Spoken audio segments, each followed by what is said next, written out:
Hey guys, Jacqueline Fernandez here at the Alert Center. Thank you so much for joining us here this afternoon. Today we are discussing Halloween. Okay, clearly the best holiday ever. On a budget, which is something that I hope to learn along with you at home. So we all want that huge skeleton from Home Depot, but this is probably not a realistic goal for everybody. So here, joining us now, is Josh Planos with the Better Business Bureau to give us an idea on what shopping for Halloween on a budget looks like. Hey, Josh. Hey, Jacqueline. Halloween just makes me smile. It's a unappreciated holiday, I would say, but it's also something that I think a lot of consumers don't necessarily associate with budgeting or best practices because it typically is something that you go to a store that you don't usually go to, and it's kind of written off as like a one-time thing. But there are actual best practices that can allow you to have a really good experience, and an experience that paves the way for an enjoyable November and December holiday season as well. Yeah, and I mean, just everywhere you see all the Halloween decorations out already. September 30th today, so full blast starting tomorrow for the entire month of October. Very excited. I've limited myself to one box, so tell us, what are some of your best tips? Jacqueline, I suppose it depends on how big that box is. You can really fit a lot of things in a box. All right, costume saving. This is something that, again, folks do maybe one time a year. Our best practice is to shop your closet first. You might actually notice that you have everything you could possibly need for a great costume hiding right there at home. Maybe it's something you don't wear all that often, presumably if it's something that leans into a costume. But that's a really good way to avoid all of the costs, right, associated with costuming.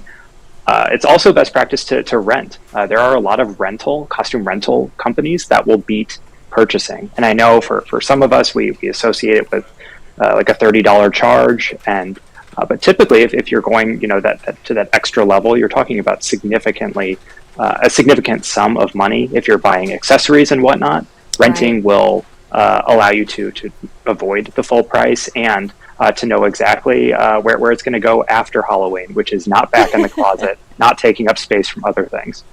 Right, I do like that option as well. Yeah, and plus just all the accessories really do add up. I speak from prior knowledge on that one, so Candy deals. Candy deals are next. I think for a lot of folks, they think I don't want to have any leftovers.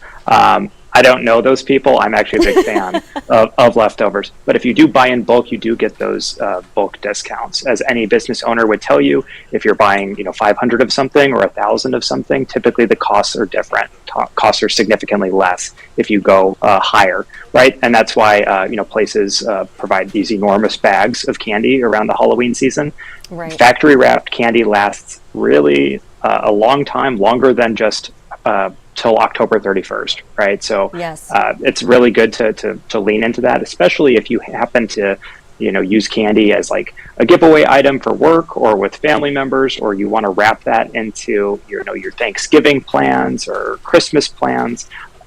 Halloween's as good a time as any to purchase things for the long run. Again, that assumes you have like pantry space for it, but Sure. Typically there is a cost savings associated with buying in bulk, so something to consider.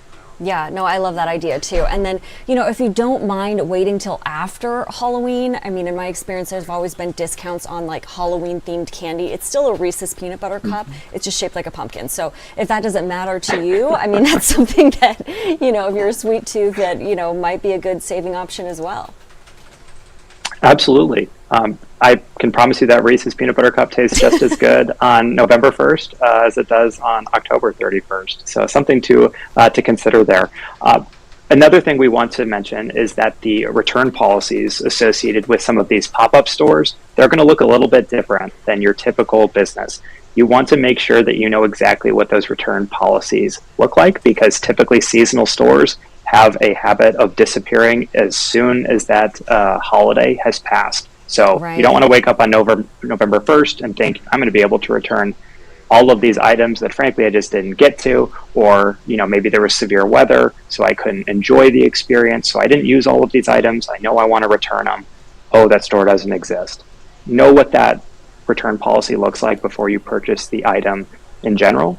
And then some of the last tips that we have, involve safe shopping, right? Just because you're buying a witch's hat does not mean that you actually need to use any sort of different consumer best practices than you would use to buy a stove, right? Yeah, you look for that's a good point. HTTPS in the URL. That's got a lock symbol. No lock means no purchase. Use credit cards if you can, not debit cards, because they're going to be a little bit easier to dispute if something goes wrong, and you have some of that built-in safety protection at your disposal. So again, best practices regardless of the sum of money you're spending, regardless of the season or regardless of the holiday. Yeah, that's a very good point. I appreciate that one. Also, want to just tell people along those lines, I mean, watch out for those pop-up ads on social media, right? So Instagram, a very visual place to go. You see these cool costumes, or maybe you're looking at some cool contacts or fun nails or something. But yeah, just make sure that those are reputable sites as well. Josh, anything to add to that specifically? Without a doubt, scammers know what holidays are coming up. They would not be very good at what they do if they were advertising for 4th of July related items right now, right? So there's a reason you're going to see things on your timeline that are legitimate. You're also going to see some ones that aren't, right? If you haven't heard of that company before, again, it doesn't matter if you're spending $30.99 or $399 or $3,000 on something. You want to make sure you're working through a company that is actually a company, and a company that will actually treat you like a human being if things don't go according to plan. So do your due diligence, research that company, and don't just assume because you saw something on your timeline that it is somehow underscored by a government agency to be there, right? The reality is that person probably just paid a check to Meta or whatever platform to have that ad placed in front of you. Yeah, that definitely makes sense. All right, Josh, well, thanks so much for the early Halloween tips on this September 30th. Anything else that we're missing that you'd like to let our viewers know, or does that pretty much cover it today? There are a lot of haunted houses out there, so if you see something, you want to make sure that that's a reputable company. We've got a lot of haunted houses actually listed on bbb.org, so I'd encourage you to check those out before you sign up to get scared. Yeah, interesting. I didn't know that. I'm definitely going to check that out. All right, Josh, thanks so much for your time today. Thank you, Jacqueline. Nice to see you. We'll see you again next week. All right, so we were just talking about spooky season. It starts tomorrow. It is September 30th today. That was our Josh Planos with the Better Business Bureau giving us some best practices, some tips for, shopping for Halloween items on a budget, something that, I was really listening intently to what he had to say as well. Halloween is my kryptonite. I love it. It's the best holiday ever. So as long as it fits in that box that I was talking about earlier, or this box, however you want to look at it, then I'm a happy camper. So let's head over to our website now. I do want to switch gears a bit and take a look outside. And to do so first, I want to head to firstalert6.com. This is where we get all the latest and greatest information for you weather-wise. So First Alert 6 weather. Senior Chief Meteorologist Rusty Lord is here for you and me and all of us here in the Metro to tell us a little bit more about what we can expect today. So current conditions today, it looks like 78 and cloudy. The shot I'm looking here in Blackstone outside of our windows here looks pretty sunny though, and I'm going to head out there live actually. So here's a live look from our Blackstone camera, so you can actually see the sun kind of poking through that cloud cover, if you will. So a lovely day so far, and if I'm not mistaken, today was supposed to be a little bit on the cooler side from these summer-like temperatures we've been experiencing this fall. So another look for you from our Southwest First National camera. This is a live look at the Desert Dome. So again, you can see the sun shining through on the Desert Dome there. Let's see, our high today, according to Rusty, is going to be around 82 degrees, 82, 83 degrees. So this is again going to be the coolest time of the week. So that is in fact accurate. Taking a look at the 3-day now on our website, firstalert6.com. I can actually head back over there for you just to kind of have you follow along with me. But yeah, so our 3-day, Tuesday, 83, there we go, that's a high. Wednesday, 87, Thursday, 90 degrees. And then as we take a look into our weekend, yeah, this is kind of what I was trying to focus on. Friday again, Saturday, 92, Sunday, some evening storms possible for Sunday. So something we're keeping an eye on. No First Alert 6 weather alerts in effect just yet, but looks pretty ideal out there for now. So that is the good news. And let's take a live look at traffic. How's that doing on 90th and Dodge? Here's that live look for you. So a lot of you driving around out there at the noon hour. It's about 12:12 now. And yes, maybe you're headed out to lunch with your friends, your coworkers, and maybe you are headed back, took an early lunch, because it is such a beautiful day out there. So can't blame you one way or another. Meanwhile, do want to head back to our website and just refresh this grid here. There we go. And it looks like we do have a breaking news banner here. So I'm going to switch gears and head into that now. So this is our breaking news that we're covering. Car overturns in West Omaha crash near Village Point. So this is something that is breaking. We do have that available for you on our website.